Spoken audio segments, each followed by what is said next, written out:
disappeared in a camera flash. Why do the bad girls never last? Lost in gin and lemonade, electro spins in the mermaid parade.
Four quartets and no regrets, except for the Polaroids I left. You were just some spell I was under,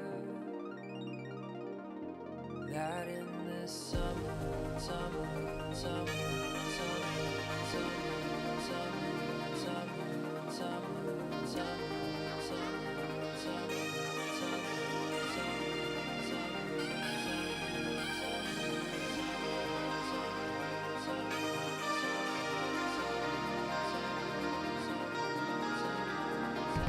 Alright.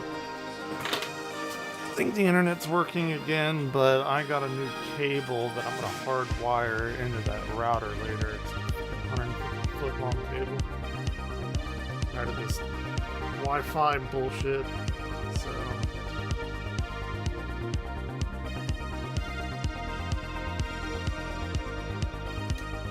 this new watermelon drink. Let's see how it is. Work today. 6-day work week. On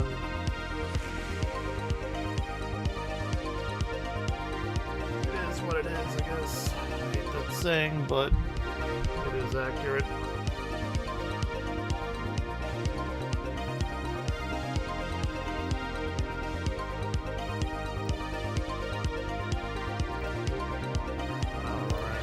We got a new Nick Crowley video, which I'm pretty excited about.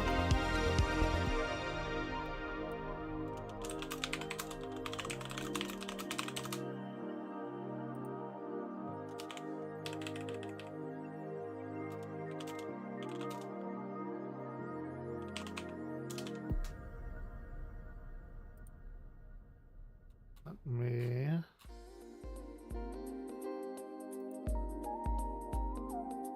put a good live thumbnail up, my favorite.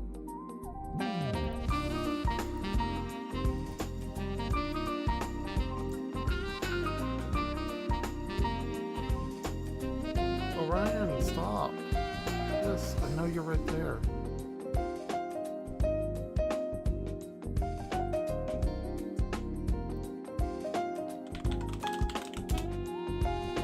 Yes, very good kitty. You're right there. It's fine. YouTube's darkest channels. I put disturbing vid, but same thing. I'm not changing it. It is what it is. Again. Okay. Tonight we will be playing Dawn Trail. And hopefully beating it. YouTube's darkest channels. Okay. Got the Chrome up, 34 minutes. We should be able to get through this. God fucking damn it, I hate those. I hate that shit on the thumbnails. Because I always click it. And it's like the top third of it. Tell you what we're going to do today more than anything else. We're going to do this. Nice guy must die. Nice guy must die. Nice guy must die.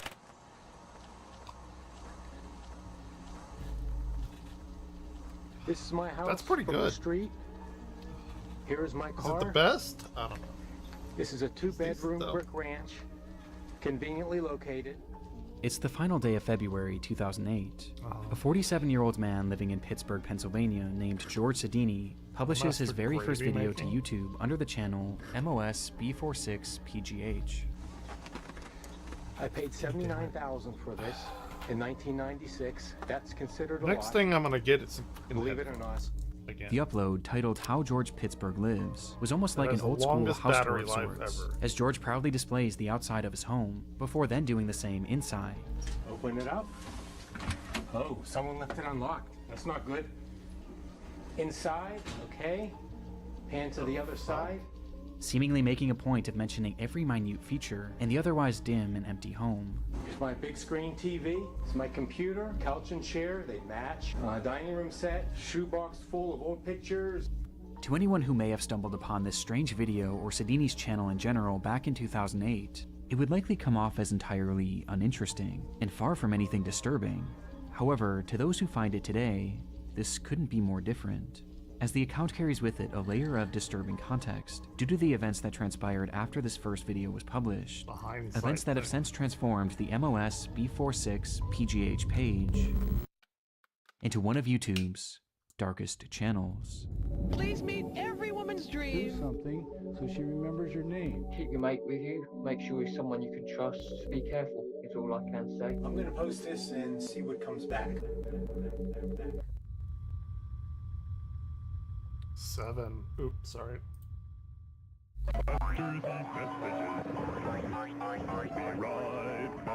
That's pretty fucked up.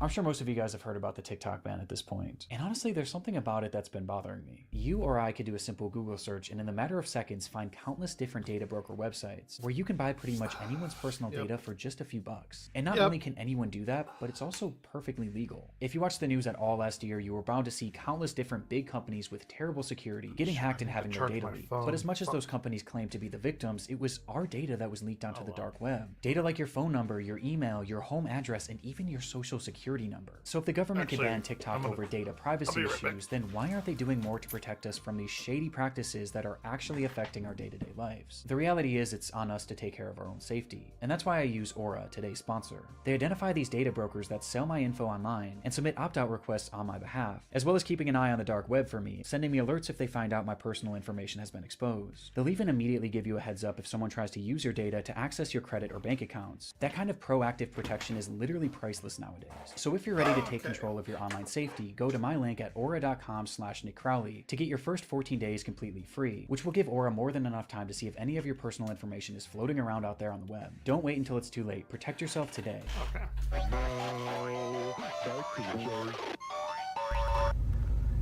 Little hallway, 2 bedrooms. 2 bedrooms. To the right is my bedroom.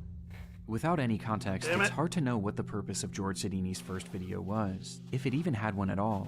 The entire thing just felt so random. But within the footage itself was one clue that hints at the fact that George actually had a very specific reason for uploading this, with that clue coming in the form of a book on his coffee table. Okay, come over here. There's some reading material that we're all familiar with. It was called How to Date Young Women for Men Over 35, which was about as creepy as it sounded. Yeah, that's a First bit guest weird. today Not gonna is lie. a 51-year-old bachelor who says if you're a single woman over 30, you're a dating has-been. Please meet every woman's dream, Don Steele. Its author, Don Steele, had made a living as a dating counselor and life coach, creating various books and programs that were geared towards socially awkward men, exploiting them with the promise that someday they'll be able to get the younger girl of their dreams, even Yeah, after they never gonna reached middle happen. adulthood. And all that they had to do damn, was I'm pay for his middle-aged. course, Oh, pay for the shit. book, and dedicate no. themselves to becoming Getting more old. desirable. And George Sedini was the perfect target. Despite having a successful career as a systems analyst at a law firm, he struggled to maintain any relationships with the women that he met. It had been well over a decade since he last had a girlfriend, and despite desperately wanting one, George just seemed to lack the ability to connect with women on any level, What even as keeps just disconnecting? friends. And as his isolation began to grow, so too did his obsession with finding a girlfriend. George had nearly given up these pursuits too, until he was introduced to Don Steele's course, viewing the program as his last real shot at human connection, obsessively reading the book to the point that he was supposedly able to recite passages by memory alone. On top of this, he would also attend many of this supposed guru's in-person seminars, with some of his visits even being captured on camera and later posted onto Don Steele's YouTube channel. It used to be down here. It was called a codpiece, and it's gradually over the years moved up here. So it's red like an erect you-know-what. And it was in these courses where Penis, George was subjected dick, to all sorts schlong, of bizarre and unsettling Collywhacker, ideology. Turn around here and look Johnson. at me, and I'm going to tell you what we're going to do today more than anything else. We're going to do this. Nice guy must die. But despite agreeing with this man wholeheartedly and following all of his work, George was still making very little progress, which was evident by the footage of him attending these seminars, as he appears incredibly nervous and kept mainly to himself. And so, recognizing that George had much to improve on, he was given an assignment by one of his instructors. He was told to film a video of his house, so that the instructors and everyone else in the class could see if he was really making himself and his environment desirable enough to any woman who might come over. Okay, couch and chair, they match. The woman will really be impressed. No. Knowing this, the footage feels so much lonelier, as it was almost like he was trying to sell his way of living as being good enough for a partner that he was really no closer to finding. There's something so depressing about it. And this wasn't his only video. Yep. Wait, why is my It camera was off? easy for me to hide from my emotions for one more day. Take a long Camera. drive in a car, listen to some music, Okay. daydream, or just do some mundane task around the house that really doesn't need to be done, that's not too important. And there you go, one more day. And one more day turns into one more year. Months later, on June 23rd, 2008, George would return with an upload he had filmed inside of his basement, and in it we get more insight on just how severe his isolation had become, though he still held on to a sliver of optimism thanks to Don Steele's course. Now, RDS says that I have approximately maybe 15 more years to be successful at this.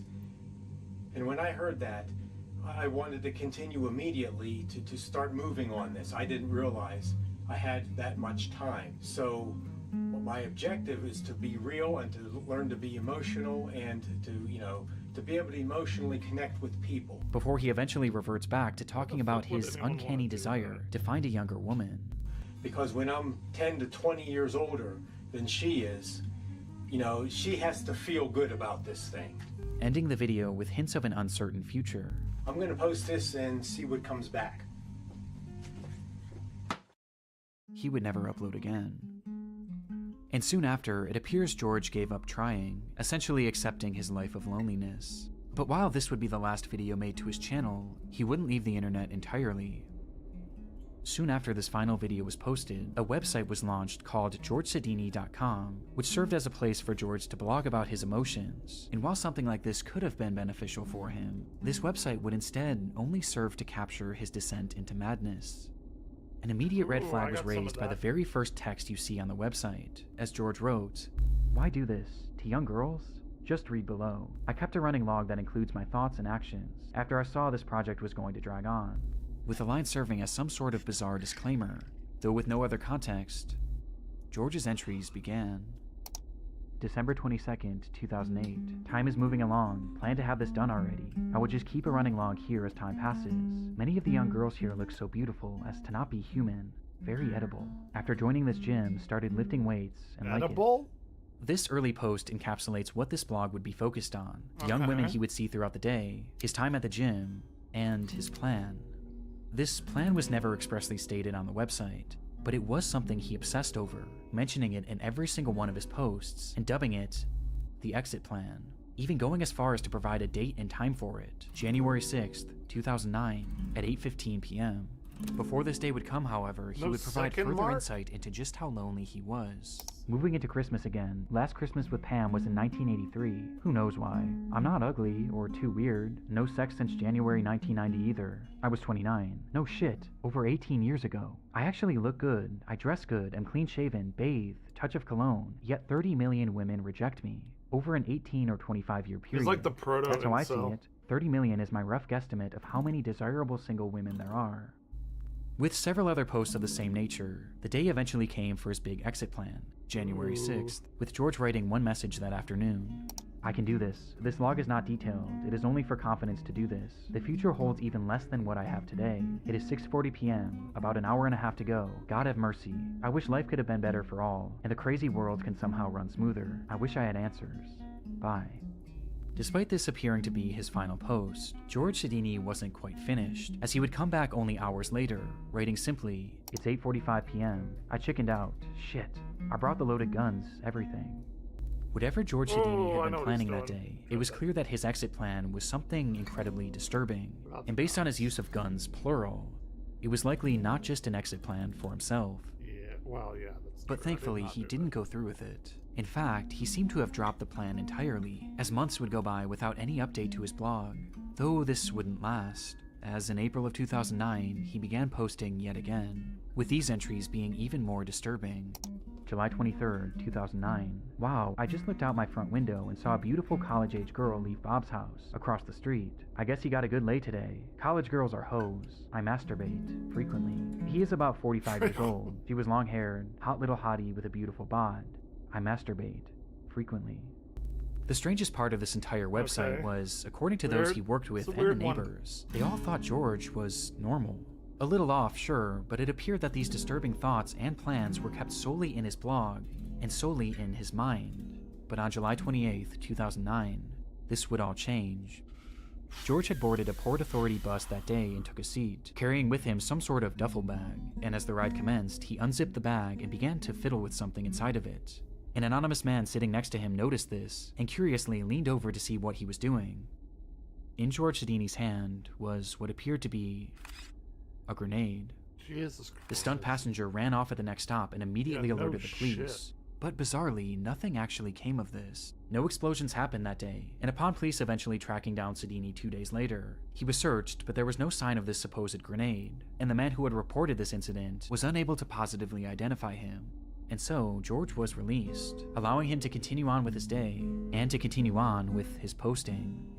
August 3rd, 2009. I took off today, Monday, and tomorrow to practice my routine and make sure it was well polished. I need to work out every detail. There is only one shot. Also, I need to be completely immersed into something before I can be successful. I haven't had a drink since Okay. Friday at about 2:30. Total effort good for needed. him. Tomorrow is the big day. Last time I tried this in January, I chickened out. Let's see how this new approach works. Maybe soon I will see God and Jesus.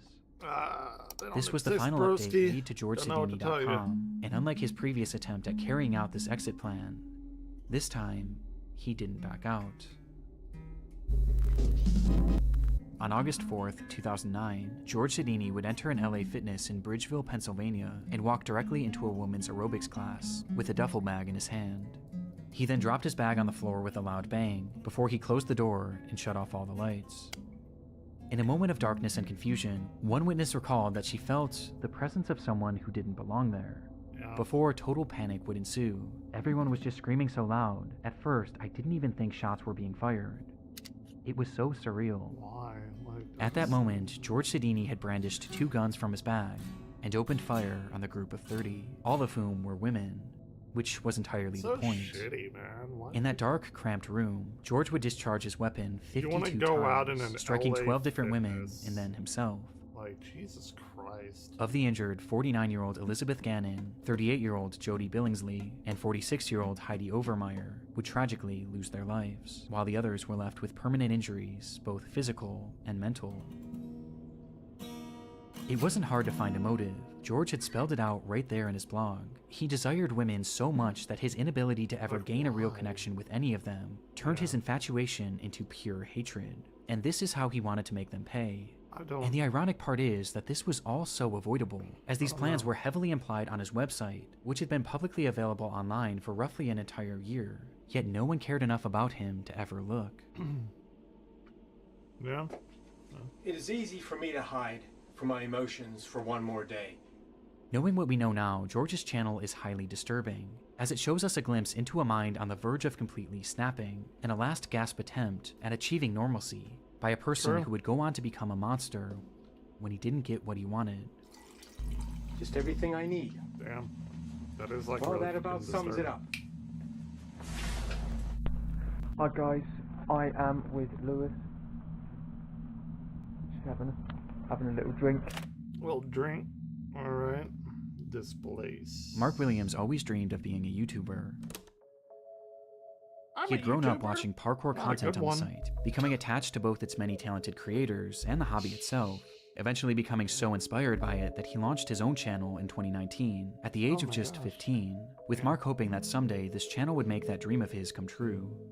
The page went by many names over the years, but eventually Mark would settle on the moniker Displace, and depending on who you ask, his videos were either extremely impressive or extremely irresponsible. They showed scenes of Mark high atop buildings, jumping rooftop to rooftop, climbing on massive abandoned cranes, and fleeing from security guards and the cops on more than a few occasions. Police are on the way already now. Yeah, they'll catch me then, won't they? Often seen with him was his younger brother, who he had grown incredibly close with, which was due in part to the fact that Mark was somewhat of a loner and didn't have many friends in his own personal life. Though according to his mother, this wasn't necessarily by choice, as she explained that he did desperately want friendship, and he was incredibly caring. He just had a habit of making the wrong friends, describing Mark as trusting to a fault. Mark's longing for camaraderie became especially apparent not long after the launch of Displace, as his brother slowly began appearing less and less in his videos, forcing him to do these free runs by himself, which he implied was something he didn't enjoy nearly as much. My brother, who was part of the channel, Ben, he's not now. I don't think he's coming back at all. He kind of looks like Simon Pegg a little bit or something. Talking to myself as well. This, coupled with the fact that he was dealing with the tribulations of growing up, led to his uploads on the channel becoming more and more sporadic, as he would often go dark for a few months, only to return with the promise of more consistent uploads. Alright guys, don't know if you can see me or not, but I promise you Displace is coming back. That often never came. Yeah. It was clear that he still longed to be a YouTuber. He just needed some sort of a spark. Nobody cares. And sure enough, at the end of 2020, he would they're all find live him streams, right in his own comment section. I do what I can. In a since-deleted video, Mark would receive a comment from a man named Lewis Ashdown, who explained that he was a big fan of Mark's content and that he would love to join him in an upcoming video, as they both just so happened to live in Uckfield. It was exactly what Mark had been needing, a friend, and not only a friend, but a friend he could make videos with. And so that's exactly what he would do. Hi guys, I'm back here with Lewis, and we're going to do the water treatment facility in Uckfield on the industrial estate. See you in a sec, guys. From their first meeting on, Lewis became a core part of the Displace channel, leading to the two growing closer by the day, with Mark speaking about this bond on a live stream in March of 2021. If you're going exploring at an abandoned pub, yeah, keep your mate with you, make sure he's someone you can trust, you know, and be careful is all I can say. Because in the video where me and Lewis climbed the college, you know, I was constantly looking out for him because he did get dangerously close to some of the edges, but you know, that's what life's about, isn't it? But despite finding his new parkour partner, Mark still had other issues getting in the way of his uploads, as he was now 18 years old and was facing the reality of having to get a job, forcing him to put his channel on the back burner. Mark discussed this struggle and the others he was facing at the time in that same March livestream, with his tone about Displace's future sounding less than optimistic. I've been doing some talking with Lewis, seeming like he wants to get back into farming and stuff. I haven't actually done it since Christmas, and I've got a bad back. It's been getting worse and worse lately. Don't know why. I need to go to the hospital and have myself checked out. I am not sure where my channel is going to go. I don't know if I'm going to keep doing these videos. I don't know if I'm going to be doing different videos, or whether I'm going to stop completely. But unlike other times when he had gotten down on his channel, this time he wasn't alone, and his friend Lewis was there to have his back as he pushed Mark to continue his work, even showing up in the comments of this livestream under the name Moral Unknown, where he went as far as to offer up a potential location that they could film their next video in order to get Mark re-inspired. We'll do Buxted Hotel first video back? And sure enough, just days later, the two would arrive at Buxted Hotel to begin filming yet another video. Hi guys, I am with Lewis. Having a little drink there? Having a little drink. This would be their last on the Displaced channel, as not even 2 months after it was uploaded, both Mark Williams and Lewis Ashdown would vanish without a trace. It's probably not great. Oh, this was It was the waning hours of Saturday, May 29th, 2021. Mark met Lewis at the Maresfield Whoa, hold on. Recreation Ground to have... Hey, wait a minute. What the fuck? Is this not...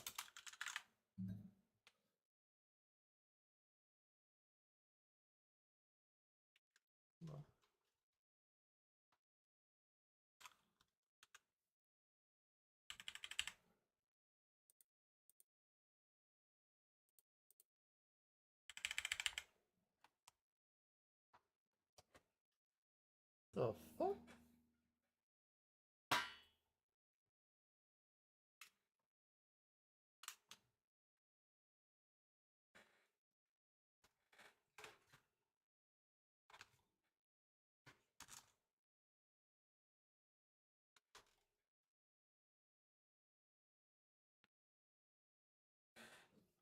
Okay.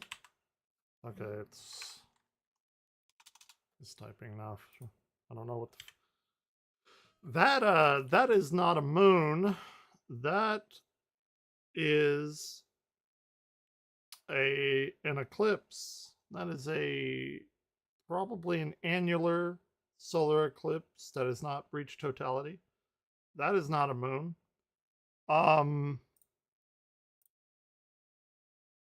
Yeah, okay. Well, if it's some astronomy bullshit, you know, I'm gonna May call 29th, it out, right? 2021, Mark Mark met Lewis at the Maresfield Recreation Ground to have a few drinks and discuss their next potential video.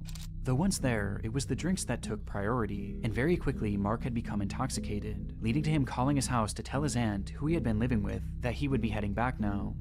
On the call, his aunt could tell that he was drunk, but Lewis chimed in to assure her not to worry, telling her, "I'll get him home safe," which made his aunt feel slightly better. After all, it was only a short few-minute walk back to the house anyway. That is also an eclipse. Why are you using eclipses in your videos? That is not the moon. The moon doesn't look like that. That's 2 solar eclipses in a row. That bothers me a little bit. That bothers me a tiny amount. Instead, 12 hours would pass, and Mark still hadn't made it back, while Lewis himself also failed to arrive home. At some point during their short walk back, both boys had disappeared. They were reported as missing the very next morning, and the area they were last in was combed thoroughly, though very little was uncovered. Like around them had been large pockets of forest and murky bodies of water, leading to some questioning if perhaps the boys had gotten lost, or even had fallen into the water. Though regardless of the theories, as a full 24 hours passed, many began to fear the worst, until something strange happened. Reports began pouring in from witnesses claiming to have seen Lewis. Some thought they saw him leaving a local pub the morning after he supposedly had gone missing, while others had seen him at a local movie theater, seemingly completely unaware that the whole town was looking for him. These sightings introduced the possibility that the boys were perhaps runaways, causing several pleas to be made throughout the press, begging them to come back home. But it would be the police who would find Lewis first, tracking him down at his friend named Liam Hansen's house. There, the cops fired off a barrage of questions, as they not only tried to get answers as to where the boys had been, but more importantly now, they needed to know where Mark was. Throughout all the sightings, it was only ever Lewis that had been spotted, and even now, after searching this friend's home, Mark wasn't there either. Dude, what the fuck is so where had Mark Williams gone? Like snot all over. Well, Lewis himself offered very little, outright refusing to speak on the boys' whereabouts. But his friend Liam wasn't so quiet, as when he was questioned separately, he claimed to know exactly what had happened on the night of May 29th, 2021, the day in which both boys had disappeared. And he... If anything, I feel as though I've put in more work, actually, since I got my job, past few months, on this channel, being more like revved up for it, but I don't know. No, it is what it is. Knew because Lewis had told him.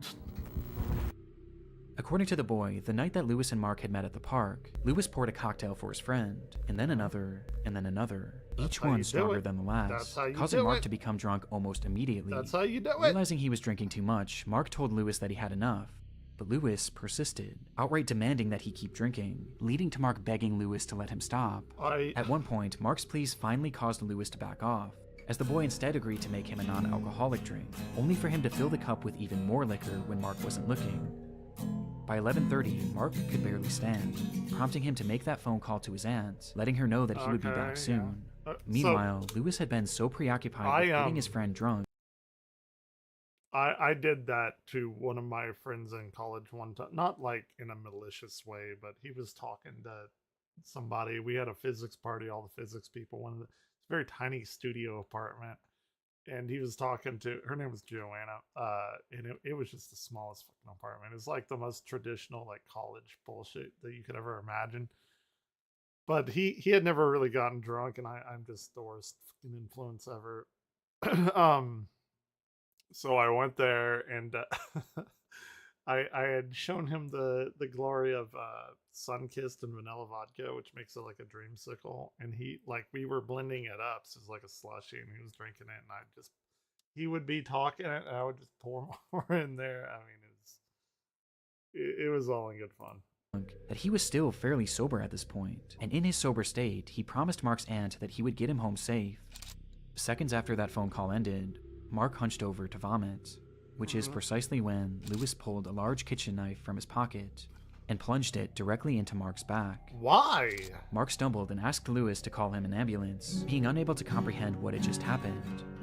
To which Lewis responded by laughing before doing it again. Why? And again. Why? And again. Why?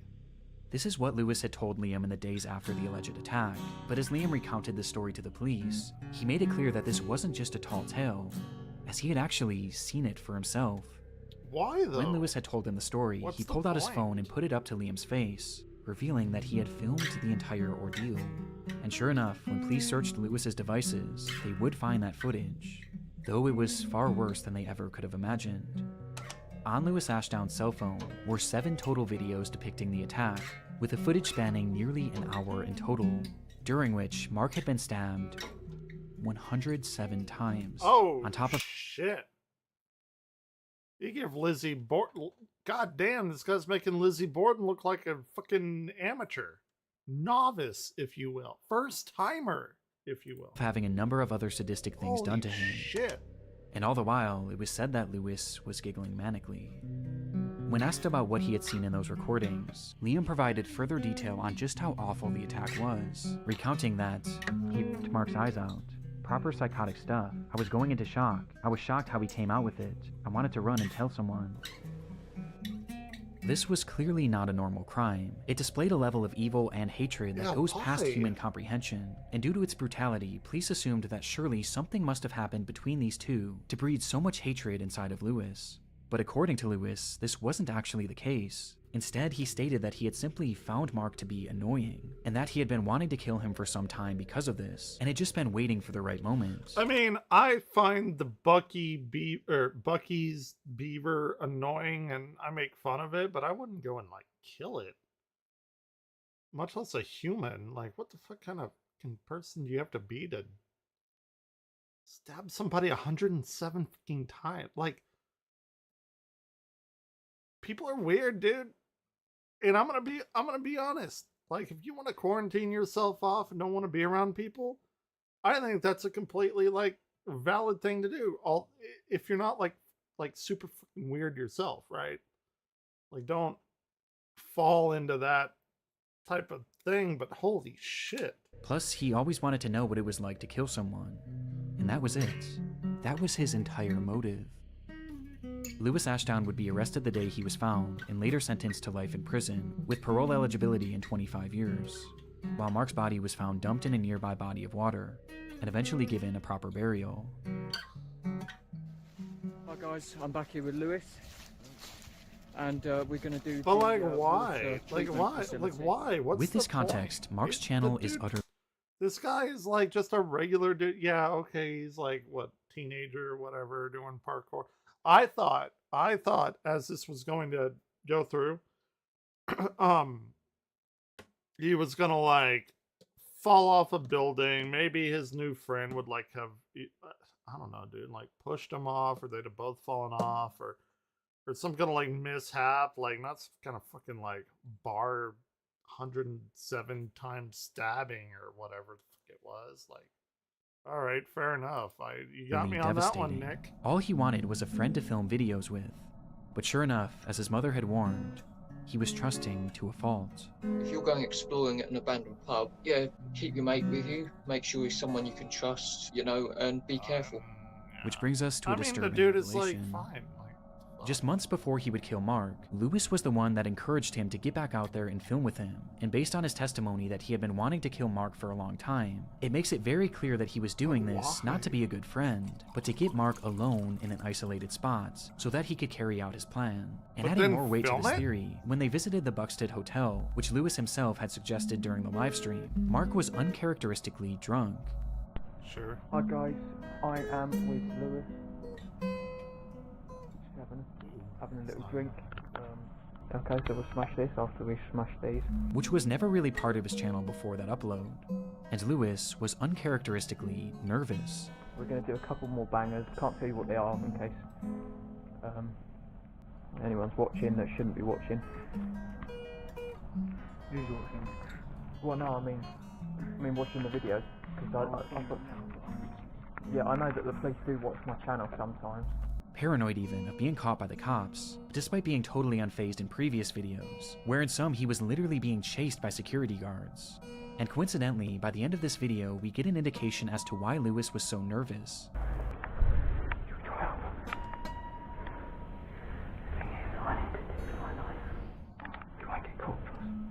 Because he had been carrying a knife.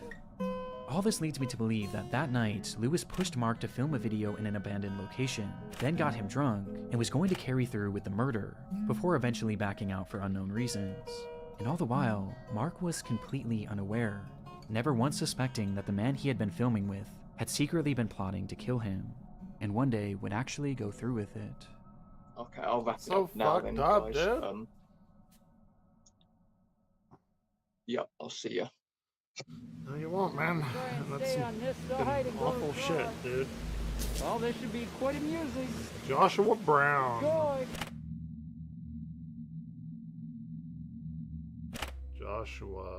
Joshua Brown started his YouTube channel back in 2010, a time when many individuals, including himself, used the site to upload random videos offering momentary glimpses into their lives. Yeah, I mean, that's what Joshua YouTube was in his mid-30s at the time and had recently finished serving in the Navy. How does this guy, like, he's in his mid-30s. I'm probably older than him at this point. How does he look like that? He looks... I've been trying to quantify in my mind this. There are some people that look like adult men, and there are some people that look like grown-up teenagers or something. I think I fit into the latter. Maybe it's long hair, maybe whatever. But like, this guy seems to be more of like a professional person, and like, I can't imagine this person being in college or high school. Well, there are people that I work with, a lot of like scientists and stuff, that I can. So I don't know. It's weird. Orion! Shut up! God, why? It's not dinner time yet. Before eventually settling down in Canton, Ohio, where he focused on his many passions. He loved driving, he loved technology, and he loved a little bit of danger. And soon, he became infatuated with a product that was essentially the sum of all three.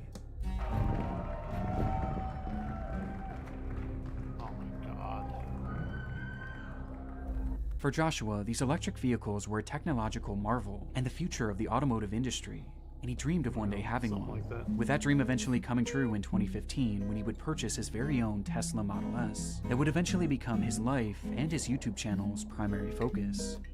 He began uploading videos of his new car immediately, but rather than these focusing on the vehicle itself, it was its most controversial feature that interested him the most: autopilot. The feature had become available for Tesla drivers in October of 2015, which is exactly when Joshua purchased his car and began uploading these videos showcasing its possibilities. It would be... And I know, like, back in 2015, I probably was, like, a big Elon Musk guy, but then, like, now, like, he's a fucking moron that has nearly $500 billion. If you've seen any of the spaceship launches, why would anyone ever, like, choose to go on one of those? Oh my God, like, but in hindsight, we didn't know this, whatever. It takes all the stress out of it. Get to your destination slightly slower, but hey, at least now you don't have to worry about anything. It's just... Orion, be He quiet! wanted to essentially be a pioneer, providing an overview of what self-driving was really I hate all that about, guttural breaking down meow the he specifics has. and showcasing a variety I of love unique him. He's my situations best that friend, you but might God find damn yourself it, in sometimes. if you were to use this driving mode yourself. This section in here is going to be very, very difficult for the car to handle.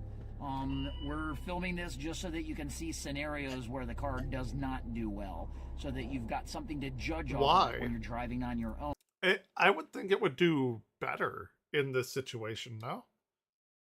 Like, to me, it being dark and then your lights highlighting the lines, I would think, because of the contrast of the nature of the situation, I think this would be like the ideal time for this to happen. And he tried to make a point of doing so safely, as he never used the camera behind the wheel, And that's always fair. had someone helping him to avoid any accidents. That's fair. But despite his He's better focus than on Jack safety, Doherty, it right? was clear that he was pushing the capabilities of this brand new technology, as at this point it was still in its infancy, with one of the more glaring red flags being the placement of his hands. Here we are, stop and go traffic on 271, and geez, car's doing it all itself. When Joshua was shown driving, he hardly ever had his hands on the wheel, as he said he wanted to get the true experience of self-driving. Sure. This was something that Tesla had actually adamantly Orion, advised it's against, not dinner and even time had yet. visual and audible warnings if it detected that your hands were off the steering wheel. But Joshua seemed to find a workaround, as he instead used his legs to avoid tripping the sensor, while keeping his hands close by, ready to grab the wheel in case of an emergency. How I actually do it is so that it is really actually hands-free, is I keep my knees up, because the tack works pretty good, but I can still get my foot down to a brake, and just keep it like this, because... Well, like, my dad used to do that, driving on, like, country roads when I was very young. He would drive with his knee, but very, very slowly, and... You can react so quickly. Orion, It was clear that Joshua yes. truly believed that this car that was driving him was safe, and this belief was only strengthened No, on April not- 5th of 2016. Yeah, sure. That day, Joshua had been driving his car on the interstate when a large truck suddenly merged into his lane, with its driver not even seeing his car. And before Joshua could even react, the autopilot kicked in and veered out of the way, avoiding what would have been a certain collision. Amazed by the event, Joshua would upload dashcam footage of the close call to his YouTube channel, where he praised the vehicle's response. Tessie did great. Excellent job, Elon. Don't call it Tessie. This video would immediately go viral, exploding to over 4 million views between the two versions that Joshua had posted. But while the response to this video was overwhelming, especially for a channel that was accustomed to getting just a few hundred views, there was one that's like my response in channel. particular that impacted Joshua the most. As Tesla's owner, Elon Musk, would repost the video on Twitter.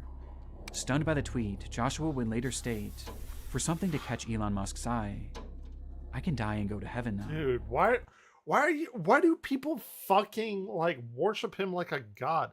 I can only think it's some sort of, like, super fantastic trolling attempt where they're like, oh yeah, this'll own the libtards and everything, and then, like, they've done it so much that they've actually convinced themselves of it and they believe this.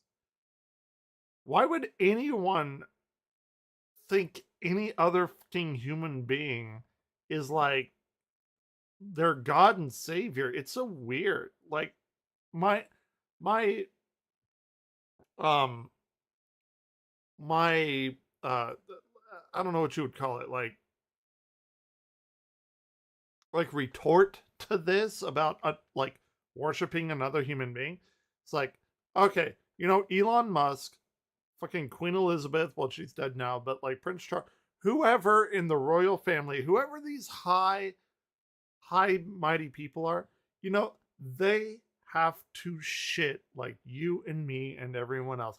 They have to go into their bathroom, they have to sit on the fucking toilet, and they have to look right there in front of the wall, and they probably like try and find like figures in the stall or in their fucking drywall or whatever while shitting like everyone else. Nobody's better than everyone else, and I think the act of going to shit, as crass as it is the great equalizer of everyone.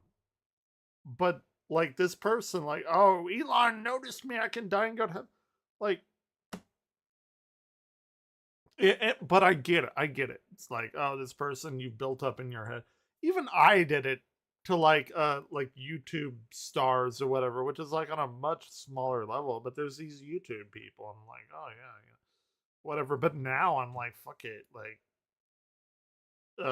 I have many videos of what were like very prominent YouTubers at the time in like 2017 when I started my other channel that I would go in quote unquote interview, which is like, hey, can you tell me your top 3 favorite RPGs? It was like a very short kind of thing to put on my channel. They're like, yeah, they're just fucking people like everybody else.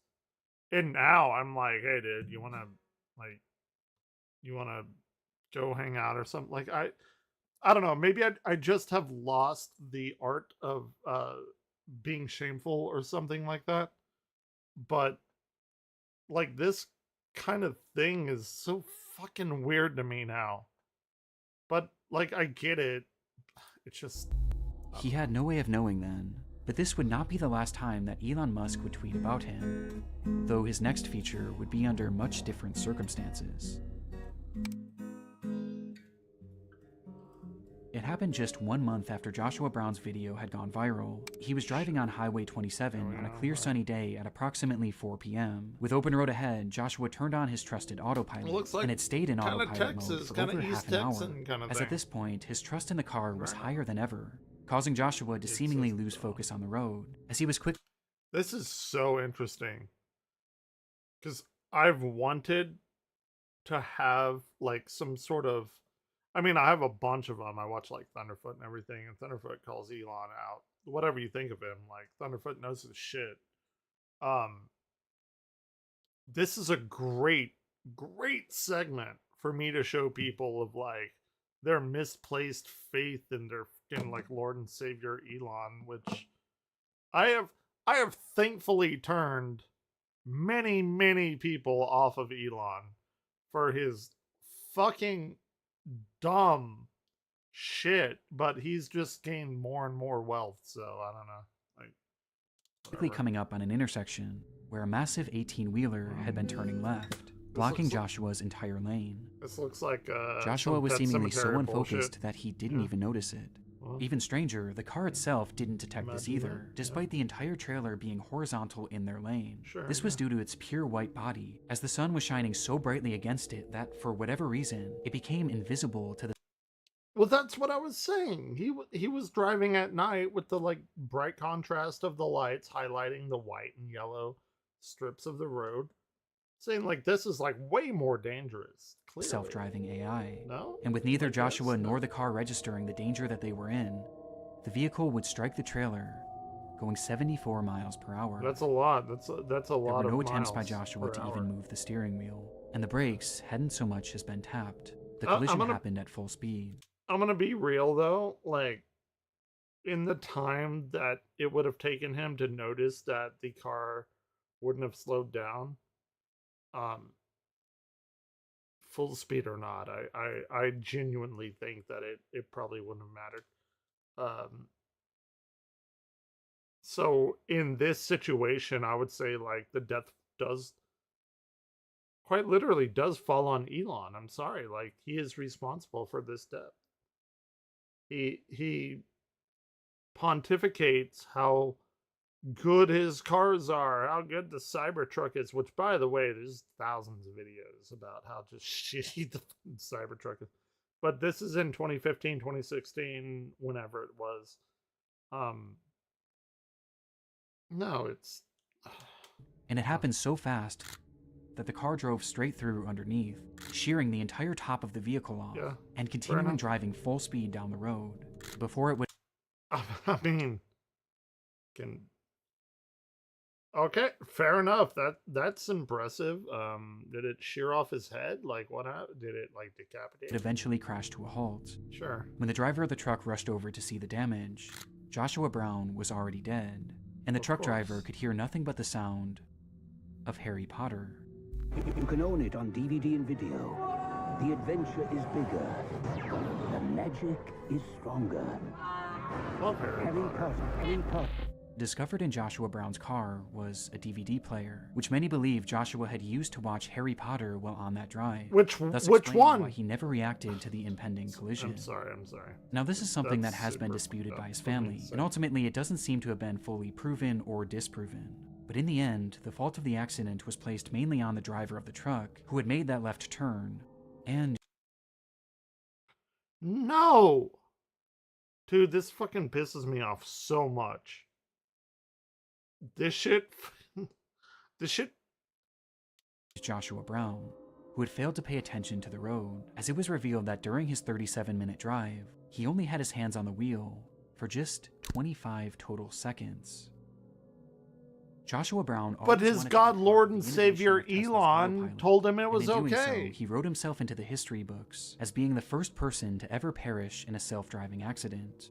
And while this is no doubt a tragedy, his death has led to numerous safety improvements and a better understanding of the self-driving technology that he had given his life to study.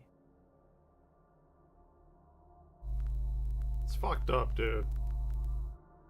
I just wanted to hop on here at the end and give a quick shout out to my friend's new podcast called Redacted Declassified Mysteries with Luke LaManna. A lot of you probably already know who Luke is, but he's the one behind the Wartime Stories channel. He's a good friend of mine, so honestly I might be a little biased here, but I've been loving the podcast. Redacted is all about shady government and military activity all across the globe, ranging from disturbed experiments to bizarre assassination attempts, and all sorts of other crazy stuff. So I definitely recommend listening wherever you get your podcasts. Just look up Redacted Declassified Mysteries with Luke LaManna, or search up Ballin Studios and you'll see it. And honestly, I feel like you guys will love it. Alright. Hold on. Or it can draw conclusions. It's a personal computer from Apple, and it's as easy to use. I'm gonna